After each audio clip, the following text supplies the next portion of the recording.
मुअज़्ज़ज़ नाज़रीन अस्सलाम वालेकुम। नाज़रीन क्लिश उस्मान के बोला में टिटू के पार्ट 3 में आप देखेंगे मंगोल पड़ाव में जरगुताई रक्स करता हुआ आगे बढ़ता है और बारूद लेकर जाने वाली घोड़ा गाड़ी की रस्सी ढीली कर देता है। फिर आगे बढ़ते हुए बुलंद आवाज से कहता है अरली खान के बेटे और बेटियों के लिए। ये कहते साथ ही वो बैठ जाता है। नाज़रीन इसके बाद आपको अजनी का किला दिखाया जाएगा जहाँ पे नेकुला उस्मान को लेकर मरकजी दरवाजे पर पहुँचता है। नेकुला को देखकर बाज़ंतीनी सिपाही कहता है गवर्नर सागुरस यहाँ नहीं है। तो नेकुला कहता है हम यहाँ सागुरस से मिलने नहीं बल्कि शहनशाह से मिलने आए हैं। इसी लम्हे बाज़ंतीनी कमांडर वहाँ आता है। उसे देखते हुए नेकुला कहता है शहनशाह के करीब तरीन आदमी एल्दोरस।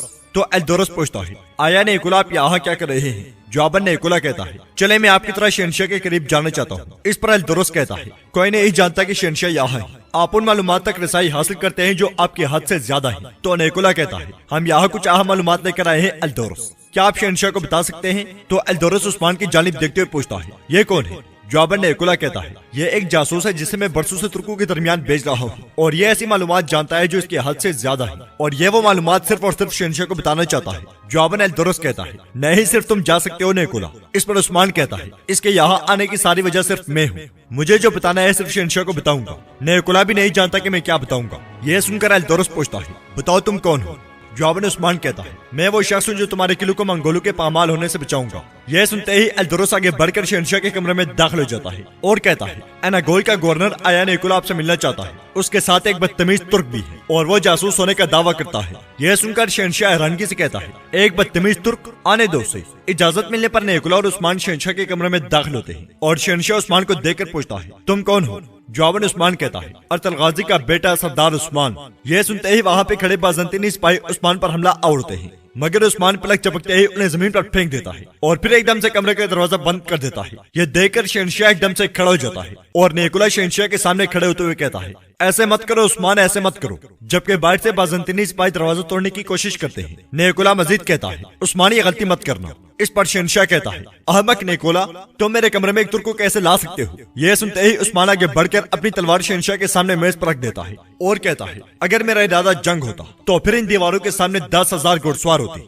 इसी लम्हे बाज़ंतीनी सिपाही दरवाजा तोड़कर उस्मान को तलवारों की नोक पर रख लेते हैं। उस्मान मजीद कहता है मैं सिर्फ बात करना चाहता हूँ शहनशाह मोहतरम। कुछ देर सोचने के बाद शहनशाह सिपाही को वहाँ से भेज देता है। इधर मंगोल पड़ाव में मंगोल कमांडर बारूद घोड़ा गाड़ी पर रखवार होता है जबकि जरगुताई सारी सूरत हाल का जायजा लेता है। बारूद रखने के बाद घोड़ा गाड़ी जैसे ही आगे बढ़ने लगती है तो घोड़ा वहाँ से निकलकर भाग जाता है। ये देखकर कमांडर गुस्से से कहता है ये क्या हुआ? यह जनरल का घोड़ा है। यह सुनकर मंगोल सिपाही घोड़े के पीछे भाग पड़ता है। उधर अजनीक में शहनशाह उस्मान से कहता है लिहाजा अगर हम मंगोलों के खिलाफ मुत्तहिद न हुए तो हम तबाह हो जाएंगे। मैं कपड़ों वाले खेमे में नहीं रहता उस्मान, मेरे पास दीवारें हैं, मेरे पास पानी है जो हमारी हिफाजत करता है। तो उस्मान कहता है वक्त आने पर सबको बोर किया जा सकता है शहनशाह, लेकिन कहते हैं कि अभी इसका दिफा किया जा सकता है और जब मशरिक में कत्लो गारत होगी तो आप दुनिया में कैसे खाना खिलाएंगे? आपके पास सिर्फ 8 माह के लिए गंदम है, आधे से ज्यादा कुओं को मरम्मत की जरूरत है और फौज का क्या होगा? यह इतना मजबूत नहीं कि खाना जंगी को बुझा सके। इस पर शहनशाह कहता है इनमें से कोई भी मेरे लिए तुम्हारे साथ इत्तेहाद करने की वजह नहीं है। जवाबन उस्मान कहता है यह सच है, वक्त आने पर आप कैथोलिक के साथ इत्तेहाद कर सकते हैं, वो कुस्तुनतुनिया को बचा सकते हैं, हाँ, या फिर आप पोप से सुलभी फौज मांग सकते हैं। यह सुनकर शहनशाह गुस्से से कहता है अपनी हद में रहो उस्मान, तुम मेरे मसीही भाइयों की तौहीन नहीं कर सकते। हो सकता है कि मैं अरगुन खान को खाती और उसके साथ मिलकर तुम्हें तबाह कर दूं। तो उस्मान कहता है हम मुसलमान जिन जमीनों को फतह करते हैं उन्हें अपने घरों में बदल देते हैं, हम खुशहाली लाते हैं, मगर मंगोल जब आते हैं तो तबाही और मौत लाते हैं। इस पर शहनशाह कहता है तुम्हें कुस्तुनतुनिया के बारे में क्यों फिक्र है उस्मान? जवाबन उस्मान कहता है मुझे बेगुनाह लोगों की फिक्र है शहनशाह, अगर हम मुत्तहिद न हुए तो वो हम सबको एक एक करके तबाह कर देंगे। 20,000 फौज से पहले एक दस्ता आएगा। इससे पहले कि मैं उनका सामना करूं मैं एक मुआहिदा करना चाहता हूं, जब मैं अपने खून के आखिरी कतरे तक लड़ता रहूं तो मैं चाहता हूं कि मेरी पीठ महफूज रहे। इस वजह से रुगतोस और कोशिश को उनके किले वापस कर दिए जाएंगे। मैं नेकुला की सदाकत चाहता हूं। यह सुनकर शहनशाह कहता है जब से वो तुम्हें यहाँ लाया है वो तुम्हारा सादिक हो चुका है। तो उस्मान कहता है मैं चाहता हूँ कि सरहदी इलाकों में दूसरे गवर्नर भी मेरी कमान में हो। कुछ देर की सोच विचार के बाद शहनशाह पूछता है अगर तुम इतनी जबरदस्त ताकत हासिल करने के बाद नाकाम हो गए तो क्या होगा? जवाबन उस्मान कहता है हम शोहरत या इज्जत के लिए नहीं लड़ते, हमारा मकसद सिर्फ और सिर्फ अपने लोगों की हिफाजत करना है। अगर वो हमसे गुजर जाएं तो इतने मजबूत नहीं होंगे कि आपके पास पहुंच सके और आपको तुर्क सरदार से निजात मिल जाएगी। आप हर तरह से जीतेंगे शहनशाह, हर तरह से। यही कहते साथ उस्मान वहाँ से चला जाता है। दूसरी जानिब मंगोल पड़ाव में मंगोल कमांडर एक सिपाही पर टूट पड़ता है और पूछता है ये कैसे हुआ? इसी लम्हे एक मंगोल सिपाही घोड़ा लेकर वहाँ आ जाता है और काफी देर की मार पिटाई के बाद मंगोल कमांडर जरकुतय से कहता है, इसका गला गोंद दो सुरक्षमन। यह सुनते ही जरकुतय उस मंगोल सिपाही को दबोच लेता है। इस लम्हे तुर्गुत की जानिब से मारा गया तीर उस मंगोल सिपाही के सीने में पेवस्त हो जाता है। यह देखकर मंगोल कमांडर चिल्लाते हुए कहता है, यह एक जाल है, बारूद की हिफाजत करो। देखते ही देखते तुर्गुत अपने सिपाहियों और इत्तेहादियों के साथ मंगोलों पर टूट पड़ता है। तुर्क तीरंदाज भी मंगोलों पर तीर बरसाने शुरू कर देते हैं और देखते ही देखते पूरा मंगोल पड़ाव मैदान जंग बन जाता है। जरकुतय मंगोल कमांडर से कहता है, आदमखोर तुम अब मरोगे। यह कहते साथ ही जरकुतय टोपी उतार देता है और अगले ही लम्हे मंगोल कमांडर पर हमला आवरता है। कुछ ही देर की लड़ाई के बाद जरकुतय उसे जख्मी करके जमीन पर फेंक देता है और फिर उसके सीने पर पांव रखते हुए कहता है, तुमने मुझसे क्या कहा था कि इसका गला गोंद दो? ठीक है, मैं तुम्हारा गला गोंद दूंगा। यह कहते साथ ही जरकुतय पूरी कुव्वत के साथ टांग मंगोल सिपाही के गले पर रखकर दबाता है और मुसलसल खून खून पुकारता ही चला जाता है। काफी देर की जोर आजमाई के बाद जरकुतय मंगोल कमांडर की गर्दन तोड़ डालता है, जबकि कोशिश और उगतोस तुर्गुत के शाना बिशाना लड़ रहे होते हैं। उस्मान के जांबाज भी मुसलसल मंगोलों को मौत के घाट उतार रहे होते हैं और देखते ही देखते मंगोल पड़ाव मंगोल सिपाहियों की लाशों से भर जाता है। इधर सौगौत में मलहून खातून आइगुल और सिपाहियों के साथ आगे बढ़ते हुए कहती है, रात ढलने को है। तो अज्जा पूछती है, क्या होगा अगर उसने अपना ख्याल बदल दिया तो? जवाबन आइगुल कहती है, वो आज अपनी चाल चलाएगी। वाज़ेह तौर पर वो लोगों के दरमियान हमला नहीं करना चाहती, वो सिर्फ पीठ पीछे वार कर सकती है। जबकि जूलिया अपने आदमियों के साथ छुपकर उन्हें देख रही होती है और एक सिपाही जूलिया से कहता है, वो बहुत ज्यादा है, हम करीब नहीं जा सकते। जवाबन जूलिया कहती है, मलहून आज मर जाएगी। इसी लम्हे वहाँ पे एक सिपाही मलहून खातून के पास आता है। उसे देखकर जूलिया कहती है, कुछ तो हो रहा है। इसके साथ ही मलहून खातून सबको छोड़कर उस सिपाही के साथ आगे बढ़ जाती है। यह देखकर जूलिया खुश होते हुए कहती है, मलहून अकेली जा रही है, अब उसके पीछे चलो। यह कहते और सुनते ही वो सब भी आगे बढ़ जाते हैं। दूसरी जानिब मंगोल पड़ाव से मंगोल सिपाहियों का सफाया हो जाता है और बारूद तुर्गुत के कब्जे में आ जाता है। तुर्गुत जरकुतय से कहता है, शाबाश जरकुतय शाबाश, तुमने अपनी बहादुरी के लायक काम किया है। फिर कोशिश कहता है, मुबारक हो जरकुतय मुबारक हो। अब मैं समझ गया कि उस्मान साहब आंखें बंद करके तुम पर क्यों एतमाद करते हैं। तो जरकुतय कोशिश का शुक्रिया अदा करता है और फिर तुर्गुत से कहता है, वो पत्थरों से बड़े बक्से ले आए तुर्गुत साहब, वो इनके साथ शहर के फसील को तबाह करने जा रहे थे और बहुत से किले मस्मार कर देते। वो ऐसे काम करते हैं जैसे वो उनकी जान से ज्यादा कीमती हो। यह सुनकर उगतोस कहता है, और ये अपनी जानों से हाथ धो बैठे, बारूद भी अब हमारे पास है। इसका मतलब है कि ताकत और खतरा दोनों हमारे हाथ में है। इस पर जरकुतय कहता है, यह खबर जानकर गेगातू के पसीने छूट जाएंगे। जरकुतय की बात सुनकर सब हंसने लग जाते हैं और तुर्गुत कहता है, सिपाहियों अब तैयार हो जाओ, हम उस्मान साहब के पास जाएंगे और उन्हें बताएंगे कि बारूद हमारे पास है।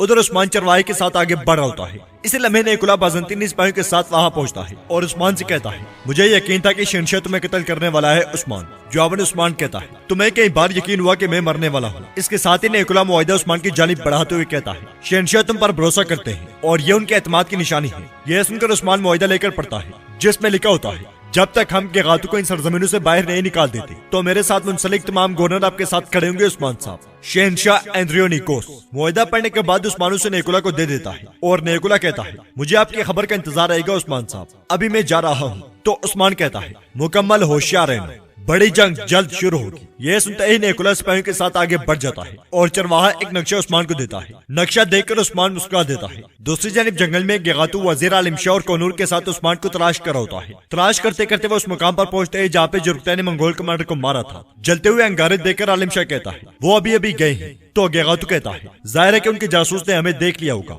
फिर गेगातू सिपाहियों से कहता है, हर जगह फैल जाओ, उस्मान के पीछे जाओ और उसे ढूंढ कर लाओ। यह सुनकर मंगोल सिपाहियों की दौड़े लग जाती हैं और कोनूर अपने मकसद में कामयाब हो जाता है। उधर मलहून खातून को सिपाहियों के साथ जंगल से गुजर रही होती है। इस लम्हे जूलिया अपने सिपाहियों के साथ झाड़ियों से निकलकर उनके सामने आ जाती है। जूलिया को देखकर मलहून खातून मुस्कुराते हुए घोड़े से नीचे उतर आती है और अपनी तलवार बेनियाम कर लेती है। इसके साथ ही जूलिया के मजीद आदमी भी झाड़ियों से निकल आते हैं और जूलिया कहती है, तुम्हारे इख्तिताम पर खुशामदीद मलहून। तो मलहून खातून कहती है, तुम सिर्फ उस वक्त हमला करती हो जब मैं अकेली होती हूँ, है ना?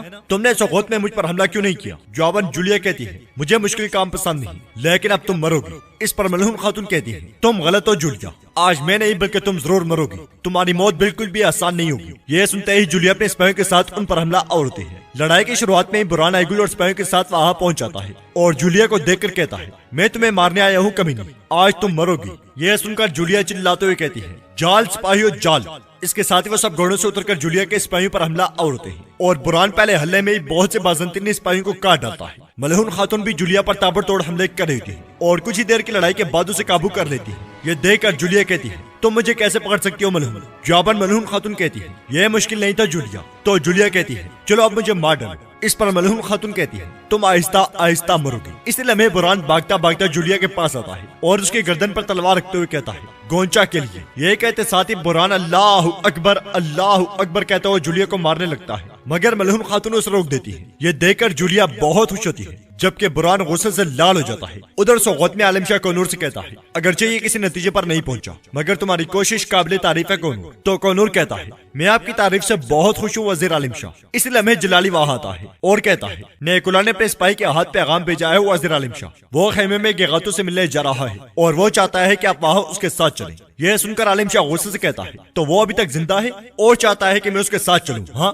نیکولا، اس کے پاس 1000 زندگیاں ہیں، اگر وہ مجھ سے ایسا چاہتا ہے تو میں جاؤں گا، میں وہاں رہوں گا جب تک گیغاتو اس کا غلیظ سر نہ کاٹ دے۔ ادھر کائی قبیلے کے ڈول زور زور سے بجتے ہیں، ڈول کی آواز سن کر سب داخلی راستے کی جانب متوجہ جاتے ہیں۔ اسی لمحے ملعون خاتون آئیگل اور برہان کے ساتھ جولیا کو لے کر قبلے میں داخل ہوتی ہے اور گھوڑے سے اترنے کے بعد برہان اسے کھینچتے ہوئے زمین پر پھینک دیتا ہے۔ جولیا کو دیکھ کر قبیلے کے لوگوں کو بہت غصہ آتا ہے اور وہ جولیا کی جانب بڑھنے کی کوشش کرتے ہیں مگر سپاہی انہیں مسلسل روک رہے ہوتے ہیں۔ اس کے ساتھ ہی سلجان خاتون اور بالا خاتون بھی وہاں آ جاتی ہیں۔ کافی دیر کے دھکم پیل کے بعد برہان جولیا کو گھسیٹتا ہوا سرداری خیمے کے سامنے لے جاتا ہے اور ملعون خاتون جولیا کو دبوچتے ہوئے کہتی ہے تمہیں سزا دی جائے گی جولیا، وہ مائیں جن کے بچوں کو تم نے قتل کیا ان کا انتقام لیا جائے گا۔ پھر آئیگل کہتی ہے تم گونچا اور میری ماں کے خون کا حساب دو گی جولیا۔ اسی لمحے گندوز عائشہ کے ساتھ سرداری خیمے سے باہر آتا ہے اور یہ منظر دیکھ کر پوچھتا ہے ملعون خاتون یہ کیا ہو رہا ہے؟ جواباً ملعون خاتون کہتی ہے جب آپ اپنی نشست پر بیٹھتے ہیں تو ہم غداروں سے نجات پاتے ہیں گندوز صاحب۔ اس پر گندوز کہتا ہے بہت خوب، یہ شیطان کافی عرصے تک زندہ رہی ہے لیکن آپ نے اسے کیسے پکڑا؟ جواباً ملعون خاتون کہتی ہے قائد سردار عثمان صاحب کے حکم پر۔ یہ سن کر گندوز کو بہت غصہ آتا ہے جبکہ قبیلے کے لوگ عثمان کے حق میں نعرے بلند کرتے ہیں۔ یہ دیکھ کر عثمان کے حامی بہت خوش ہوتے ہیں۔ پھر ملعون خاتون سپاہیوں سے کہتی ہے سپاہیوں اسے پنجرے والے خیمے میں ڈال دو۔ یہ سن کر سپاہی جولیا کو وہاں سے لے جاتے ہیں۔ تو ناظرین اس کے ساتھ ہی اس ایپیسوڈ کا اختتام ہوتا ہے۔ امید کرتے ہیں کہ آپ کو یہ ویڈیو پسند آئے گی۔ ویڈیو پسند ہے تو اسے لائک کریں، چینل کو سبسکرائب کریں اور بیل آئیکن پر لازمی کلک کریں۔ ملتے ہیں انشاءاللہ نیکسٹ ویڈیو میں۔ اللہ نگہبان۔